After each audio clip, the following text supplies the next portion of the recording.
gente pensou numa pauta que vocês pedem sempre. Inclusive, a gente tem feito aí inúmeras comparações de pedidos de pauta. A gente está olhando quantas estão pedindo isso e aquilo.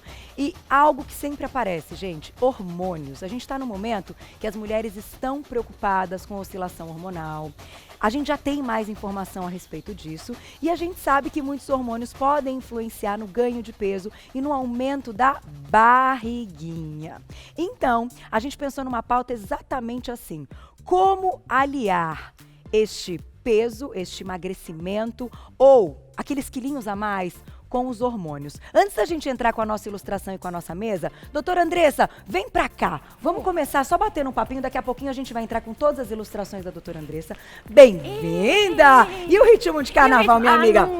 Boa tarde! Não é meu forte, não. Não é? Gente, não, é tá meu lindo. forte, Você sabe um não. pouquinho? Dá um tique-tique. Não, gente, eu não vou arriscar, não. Não vai arriscar. Quem sabe até o final da pauta deixa a doutora Andressa à vontade. Quem sabe, né, gente? Vai- Quem sabe um pouquinho. Europeia, completamente Não, europeia. sabe por quê? Porque eu corro o risco de virar meme nas redes sociais se eu tentar sambar aqui. Então Vai pagar melhor mico? não. Entendi. Melhor não. Antes da gente começar até com as ilustrações, você montou aí um esquema muito legal pra gente entender. Explica pra gente por que existe uma relação direta entre hormônio e emagrecimento. Porque o nosso corpo, Carol, isso é muito interessante. Ontem e essa semana, né? Porque eu fico pensando na pauta, eu fico mexendo, né? Então, assim, a gente tem mais de 50 hormônios no nosso organismo e você sabe que a grande parte desses hormônios, eles estão relacionados em controlar o nosso peso. Porque o peso da gente, ele é essencial para nossa sobrevivência. Sim. Então, é por isso que a maior parte dos hormônios, eles se relacionam com o emagrecimento ou com o ganho de peso. Então, por exemplo, os hormônios que a gente conhece que são bem comuns, por exemplo, hormônios de tireoide, os hormônios da menstruação, hormônio de crescimento, ou, por exemplo, até a melatonina, que é o nosso hormônio indutor do sono, ele também está relacionado com a nossa manutenção do peso. Então, se vocês forem ver, no fundo, todos os caminhos levam a Roma, na verdade, todos os caminhos levam ao controle de peso. Isso é muito importante para o equilíbrio do organismo. E por que quando a gente fala de ganho de peso, a gente fala diretamente de ganho de gordura abdominal, principalmente nas mulheres? É uma região que a gente tem mais células de gordura? É uma região que a gente tem mais propensão de ganho de gordura a depender de alguns fatores do organismo. Tá. Por exemplo, nas pessoas que têm um ritmo de vida mais sedentário, o corpo da gente ele é muito sábio, Carol. O que ele faz? Ele guarda a gordura nessa região central porque é a região que está mais perto dos órgãos vitais. Então, pulmão, coração, rim, se a pessoa, vamos pensar o pessoal que está em casa também, se a gente passa o dia inteiro sentado e não utiliza braço e perna para fazer atividade de força ou uma atividade de gasto de energia, o nosso corpo ele vai direcionar a energia para a região onde a gente usa mais energia, que vai ser coração, pulmão, onde a gente usa mais. Então, toda vez que a gente fala assim, aonde eu estou estocando mais gordura, será que é na região abdominal? Ou será que é, por exemplo, coxa, bumbum, ou braço, Culotinho, tem gente que ganha no culote. né? Então, assim, tudo isso vai depender muito da atividade da pessoa e de alguns hormônios que podem estar alterados. Tá. Então, é por isso que a nossa pauta hoje, qual foi a ideia? Foi trazer para as meninas e para quem está hoje é carnaval, né? Então, assim, livre, leve e solto. então, assim, acho que hoje vai ter mais gente assistindo o programa, porque vai ter, acho que a família, né, em casa, né? certeza. Hoje é o quê? Terça-feira, né? Terça-feira de carnaval.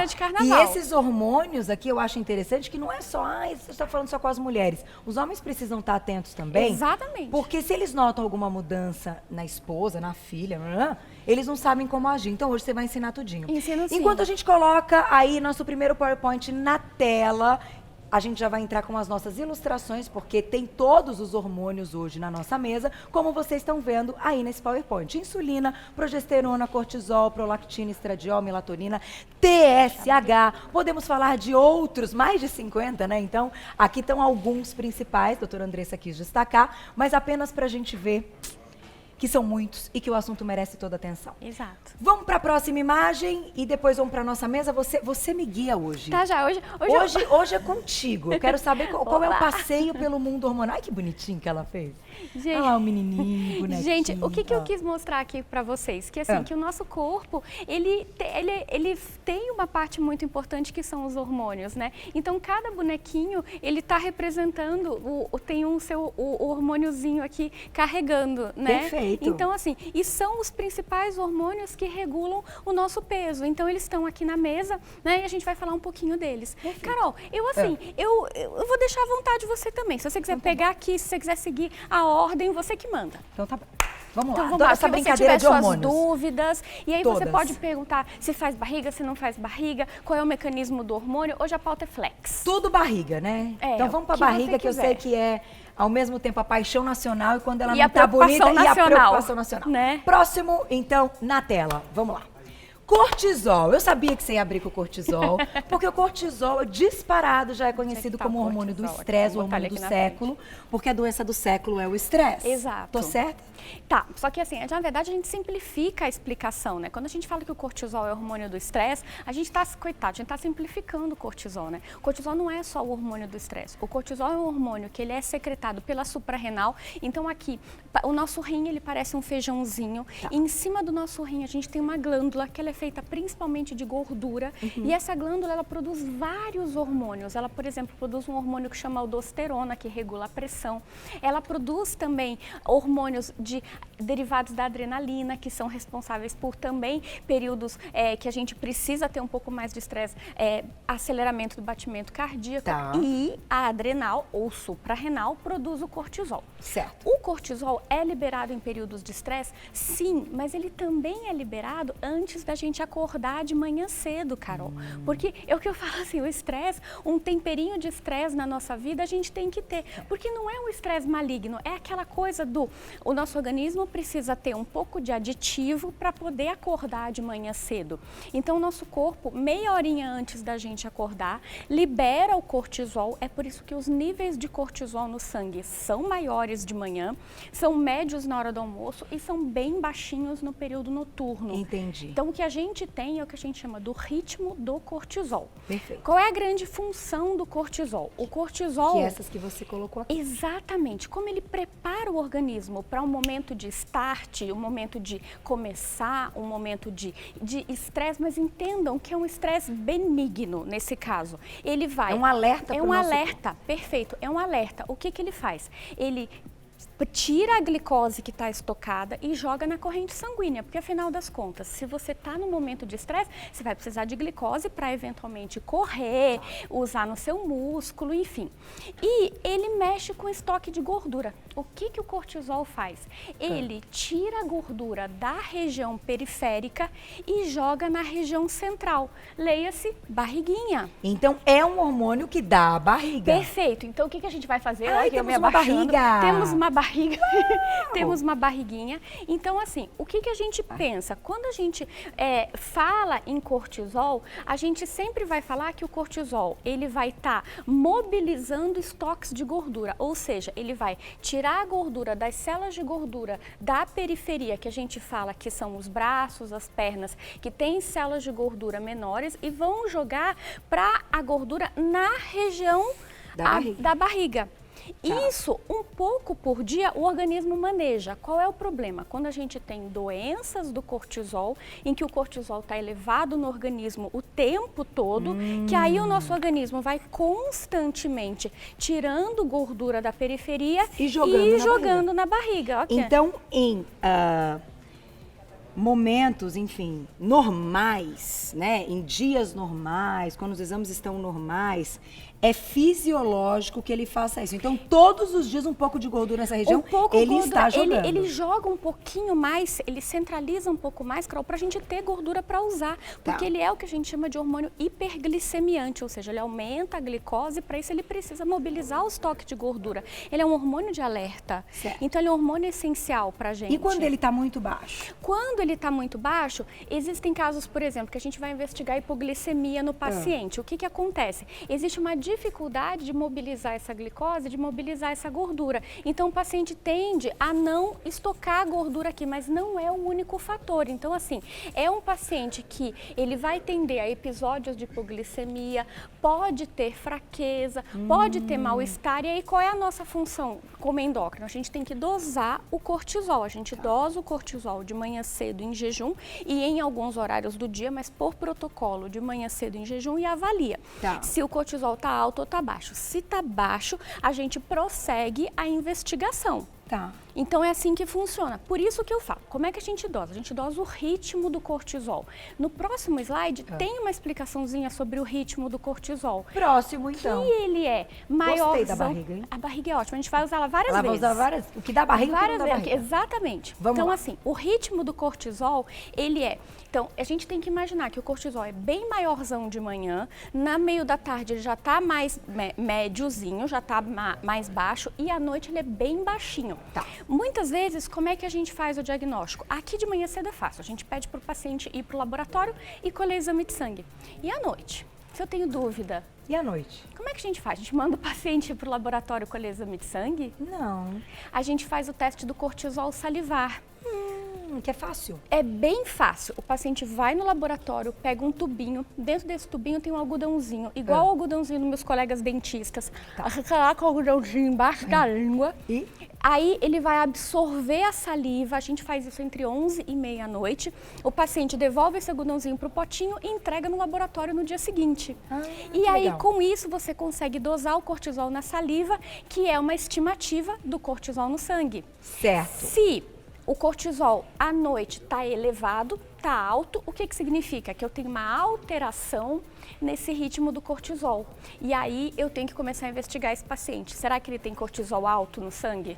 E isso pode aumentar a chance de desenvolver gordura abdominal. Perfeito. Porém, agora deixa eu te fazer uma pergunta. Vamos relacionar esse lance do cortisol e da pilha de estar ali pilhado e tal, com a atividade física.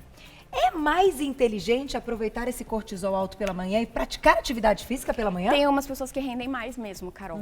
Tem algumas pessoas, tem relação sim, com o cortisol. Tem relação com o cortisol. Mas também a gente tem que pensar, e eu sempre falo isso, existem pessoas que têm um padrão de funcionamento melhor à noite. Por exemplo, o hormônio do crescimento, ele é liberado melhor depois de um período de atividade física e no período noturno. Então, a gente também tem um outro benefício para quem treina à noite. Então, é o que eu falo, tem para tudo do mundo endocrinológico, Você tem que se achar. Você tem que se achar. Isso é legal para a gente começar a se conhecer, né? Perfeito. E foi sensacional essa pergunta, Carol. Por quê? Porque se a pessoa se sente que não funciona tão bem treinando de manhã, ela pode treinar à noite sim, desde que não atrapalhe o sono dela, porque ela também vai ter benefício. Ela vai continuar liberando o GH, que é o hormônio de crescimento, depois do treino, e ela vai ter o benefício de liberar endorfina também, que vai melhorar a qualidade do sono dela. Perfeito. Né? Agora, tem pessoas que não rendem treinando à noite, que vão para academia bocejando, que parece que estão sendo arrastadas. E o negócio né? é assim, que é super tô ruim, morrendo. Tô morrendo. Então, aproveita que de manhã cedo você tem essa liberação do cortisol e vai treinar. E tem uma outra coisa que é sempre interessante falar do cortisol, que é o horário do sono. Que isso é aquela história de você dormir em horários diferentes todo dia. O cortisol é um hormônio que funciona que nem reloginho. Então, assim, se você quer ajudar a sua liberação de cortisol, é muito importante que você tenha horário certo para dormir e para acordar, porque o nosso corpo programa a liberação do cortisol. Então, se você... geralmente ele começa a liberar o cortisol cerca de meia hora antes de você acordar. Então, ele sabe como é que é o teu hábito. Mais ou menos assim, se você acorda 6 horas da manhã todo dia, às 5h30 ele já está liberando cortisol. Mas, e se você resolve no sábado e domingo acordar às 10? Teu corpo não sabe disso que você resolveu acordar às 10. Deu uma zoada, né? Deu uma zoada. Ele começa a acordar, ele libera o cortisol às 5h30 da manhã. É aquela velha história de quem tá na cama e 5h30 da manhã, 6 horas da manhã tá de olho aberto. Só que tá cansado e quer dormir mais. Exatamente. Então não é legal fazer isso com o corpo, né? Não, na verdade... Tem que manter o final de semana como o dia da semana, né? A ideia é que você tente manter uma regularidade durante a semana e do final de semana. Tá. E que você não atrase muito, porque o que a gente tende a fazer no final de semana? A gente dorme mais tarde e acorda mais tarde também. Eu sei que a gente vive, né? Mas não tem Não jeito. estamos numa bolha. Não estamos numa bolha. Que viver, mas assim, às vezes até pra gente entender o porquê que num domingo, 6 horas da manhã, eu tô cansado, mas eu tô deitado na minha cama e tô acordadona. Né? Então é por isso. Tem que lembrar dessa Tem história. que lembrar dessa história. Vamos pro próximo, porque tem um hormônio aí que vai aparecer em algum momento. Esse é os ritmos do cortisol. Ah, tá, que você já explicou. Já expliquei, já Podemos expliquei. passar então, mas tá bonito esse lustre, Tá né? bonito. Que lindinho. E olha só, e tem mais um teste que eu não falei, a gente pode falar bem rapidinho, que chama teste de supressão. Quando eu já tô pensando que esse paciente tem cortisol alto, eu posso dar uma medicação para ele, que chama dexametasona, e pedir para ele dosar o cortisol no dia seguinte. Se o cortisol se mantiver alto, ele tá com alguma alteração de cortisol. Se não, ele... foi só um momento. Foi só um momento, exatamente. Entendi. Foi bem o dia que foi fazer ali Perfeito. o exame de sangue. E deu alteração. Às vezes está muito nervoso para fazer o exame de sangue, às vezes escolheu junto com o pico de cortisol. Então, assim, cortisol, para quem está em casa, mensagens para levar da pauta sobre o cortisol. Cortisol é um hormônio que a gente tem que analisar com cautela. Às vezes, uma análise só não é definidora. Então, o que a gente precisa fazer é fazer algumas análises para a gente definir o quadro. E uma vez confirmando que o cortisol está elevado na corrente sanguínea, ele pode sim determinar o aumento da cintura abdominal e aí a gente precisa agir. Ou seja, procurar um problema na suprarrenal ou na hipófise. Aí vocês deixem com a gente, endocrinologista, que a gente resolve. Aí é com vocês. Aí a gente resolve. E eles adoram resolver. Vamos pro próximo então, vamos ver. Mudamos o hormônio tireoide. Esse hormônio é o hormônio preferido da doutora Andressa. Eu adoro. Vocês já sabem. Antes da gente falar da tireoide, é que eu não sei a ordem que tá aqui. Você pode escolher, você pode mudar. Eu quero escolher. Cara. Posso escolher antes de falar da tireoide? Porque esse é o hormônio preferido da doutora Andressa, mas ele é até um pouquinho mais conhecido. Você pode mudar. Temos aí insulina, Gláucia. Tem.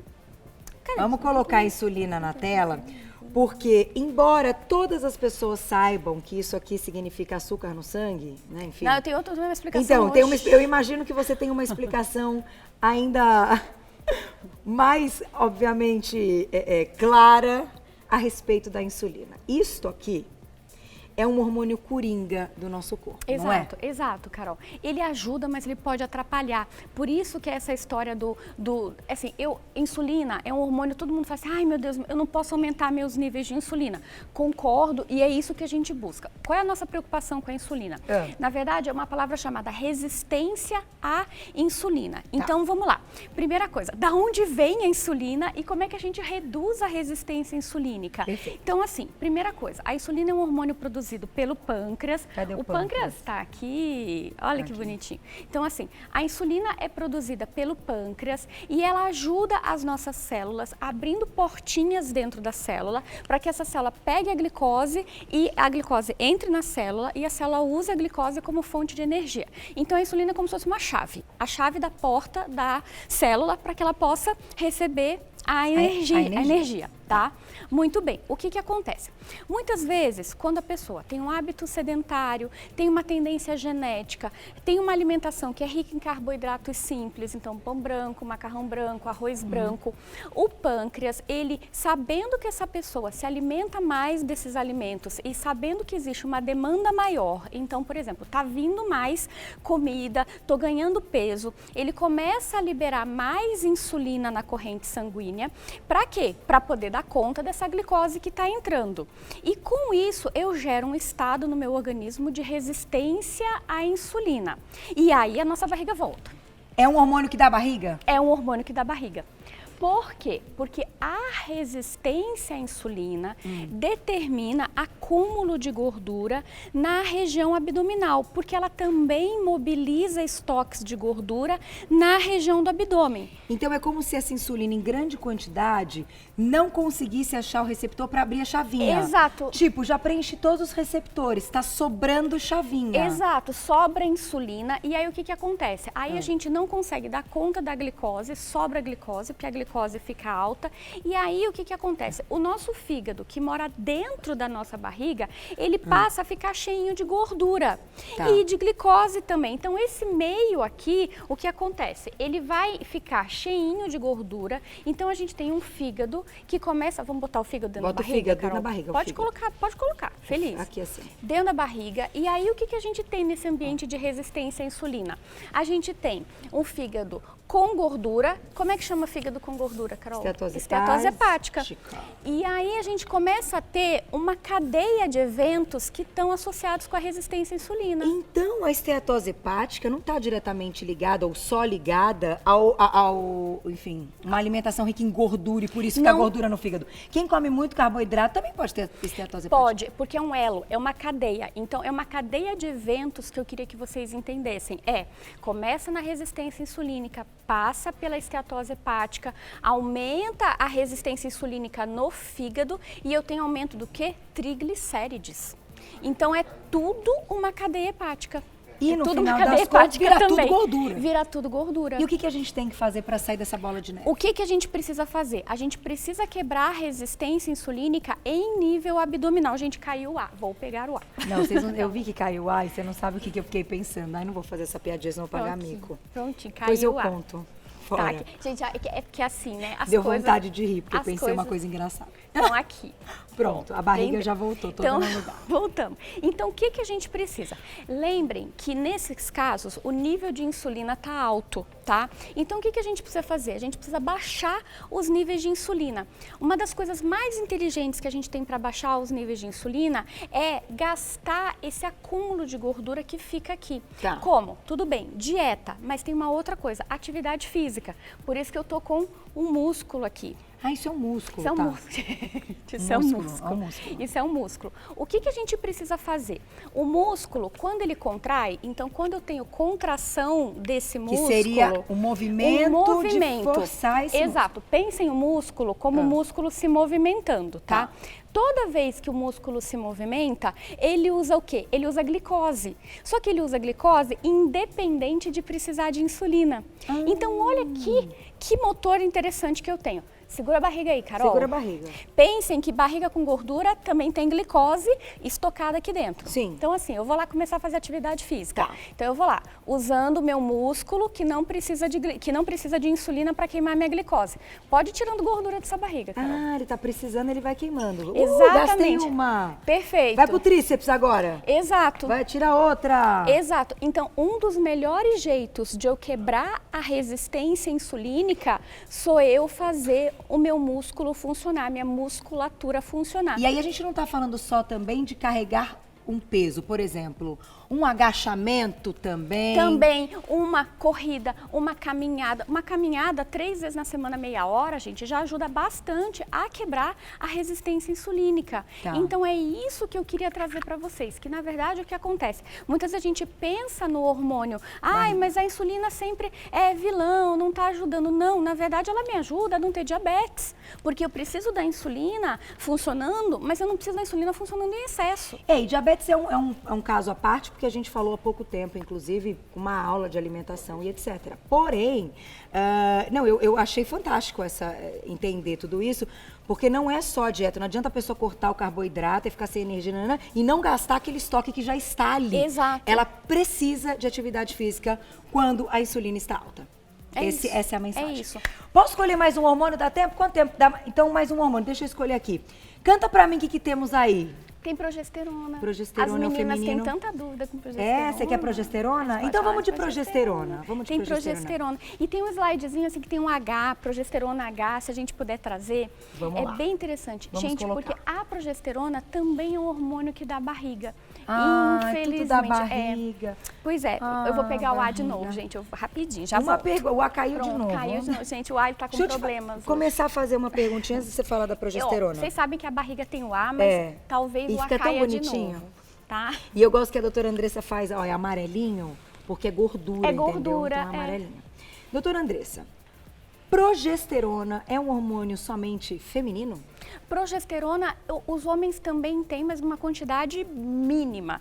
Alguns homens... Que sorte a deles. Pois é, que sorte a deles. Não, brincadeira, eu acho que também a vantagem de ter esses hormônios nos proporciona a oportunidade de sermos mães e gerar bebês. E proporciona também a vale oportunidade da gente ter uma fase proliferativa do ciclo menstrual, Carol, que é muito importante para a gente poder ciclar de forma correta. Tá. Mas qual é o problema, infelizmente? O que acontece? O nosso ciclo menstrual é separado em estrógeno e a fase estrogênica e a fase progesterônica. Tá. E a fase progesterônica, ela é ou estradiol ou estrógeno, são sinônimos, e a fase progesterônica, que é a segunda fase do ciclo, que é depois que a gente menstrua, eu até coloquei um H para a gente lembrar que é a fase hídrica, que é a fase de água. Tá. Infelizmente, é a fase que a gente tem ganho de peso, a gente tem um inchaço abdominal, a gente pode ter uma sensibilidade maior e um inchaço nas mamas, e a gente pode também ter um pouco de inchaço nas extremidades. Então, assim, um dos hormônios que pode sim dar barriga, mas aí não é uma barriga de gordura, e é por isso que eu tenho uma aqui escrito água, porque na verdade é uma retenção de líquido associado à progesterona. Por quê? Porque o nosso organismo, desde que a gente ovulou até menstruar, ele não sabe aqui se a gente vai ser mamãe ou não. Entendi. Todo mês é isso. E aí o que acontece? Ele retém líquido na região inferior do abdômen, principalmente, na tentativa de esperar uma possível gestação. Entendi. Então é por isso que a barriga agora vai ganhar o quê? Líquido. Água. Por isso que as meninas falam que fisiológico, isso é fisiológico. Involuntário, nem que você faça o que você quiser, vai ganhar. Vai ganhar. Ai, vai que triste, ganhar. né? Pois é. E o que a gente faz para diminuir esse impacto? Quantos dias dura isso? Geralmente ele começa depois da ovulação, mas ele se acentua 7 dias antes da gente menstruar. Aí a gente tem reduzir cafeína, reduzir ingestão de sal, beber mais líquido. Drenagem linfática ajuda também bastante as pacientes que precisam. Tem pacientes que têm muito edema nas extremidades, usar meia elástica ajuda bastante. Olha, legal. Então é por isso que é muito importante que a mulher se conheça para saber esses efeitos. Aí, e a que toma pílula anticoncepcional? Exato, aí vem a pergunta, a que toma pílula anticoncepcional. Aí depende do anticoncepcional que ela usa. O anticoncepcional combinado, que ele une um estradiol com uma progesterona, vai depender do tipo de progesterona que tem dentro desse anticoncepcional. O anticoncepcional, ele tem várias combinações de dosagens de estradiol, de dosagens de progesterona e de tipos de progesterona. Tá. E existem progesteronas que têm ação diurética e existem progesteronas que têm ações que não são diuréticas e por isso retém um pouco mais de líquido. E tem progesteronas que agem mais na pele para evitar acne. Para quem tem ovário policístico. Para quem tem ovário policístico, exatamente. Então tudo depende da gente saber como é que eu vou estar usando esse anticoncepcional. Só que ele sempre tenta mostrar o mesmo ciclo que o natural, ele sempre tenta montar um ciclo? Não. O anticoncepcional, ele trava o ciclo menstrual porque eu dou uma dose fixa. Alguns anticoncepcionais, vou falar da maior parte dos anticoncepcionais combinados, ele vai te dar uma dose fixa de estrógeno e uma dose fixa de progesterona por um período pré-definido, ou 24 dias ou 21 dias. Tá. E a partir daquele momento da pausa, você suspende o uso e é aí que o organismo tem a descama, a parte interna do útero que se assemelha a uma menstruação e os níveis hormonais caem. Alguns anticoncepcionais mais modernos hoje têm níveis hormonais que oscilam e aí com isso se assemelham mais ao ciclo menstrual. Mas lembrem-se que a gente está usando para tratar alguma condição, geralmente um ovário policístico, geralmente algum distúrbio de pele e aí e anticoncepcional para evitar a concepção. Sim. Então, que ainda é um método mais barato comparado a outros métodos. Exato. Né? Então etc. é isso que a gente tem que considerar. Perfeito, doutora Andressa. Arrasou. Não temos mais tempo. Tem um monte. Faltam muitos hormônios. Bom, eu te convido a voltar, claro. Eu acho que a gente tem que falar de testosterona, acho que a gente tem que falar de DHEA. Tá aqui, tem tudo, tem um monte. Não, mas você voltará para falar, porque testosterona e DHEA, aliás, escrevam lá. Vocês estão assistindo o programa, escrevam. Vocês querem que a gente fale a respeito de testosterona e DHEA? Tá aqui. Se aparecerem mais sim, falaremos. Certo? Vocês escolhem, vocês decidem. Mandem tema pra gente, isso é sempre legal, porque a doutora Andressa está sempre aqui. O mais importante de tudo isso, doutora Andressa, é entender que precisamos fazer nosso check-up para sabermos como está equilíbrio ou desequilíbrio esses hormônios, certo? Isso. fazermos atividade física, porque todos eles, enfim, vão melhorar de certa forma com esse apoio da atividade física. Exato. E número 3, não fazer dieta maluca. Porque Não, dieta maluca também pode tirar do sério os Por hormônios. favor, dieta Já maluca ouvi pode isso, levar gente. os níveis de cortisol, gente. Dieta maluca pode mexer nos níveis de insulina. Então, assim, dietas malucas com muita cautela e, assim, quando for fazer dieta, procure orientação. Nós temos nutricionistas, temos nutrólogos, temos endócrinos, temos clínicos gerais, então procurem sempre orientação. Só posso E agradecer. assistam Você Bonita, que também a gente orienta. Ai, que bom. Obrigada sempre. Super prazer. Doutora Andressa Heimbicher, endocrinologista. Vocês encontram todo o trabalho dela no Facebook Endocrinologia em Dia ou também pelo Instagram, @endocrinologia em dia. Ela tira todas as dúvidas. Votem, inscrevam. Eu sei que vocês têm um carinho muito grande por ela. Bom carnaval, juiz. Não, e aproveita essa aula. Voltou do carnaval, vai fazer os exames. Isso. Entendeu? Já passou Isso, férias, gente. carnaval, agora é o momento. Passou, pá. Começa o ano. Quinta-feira valendo. Feliz ano novo. Obrigada, viu? Obrigada, Sempre. Carol. Adoro Obrigada. você. Obrigada. Até a próxima.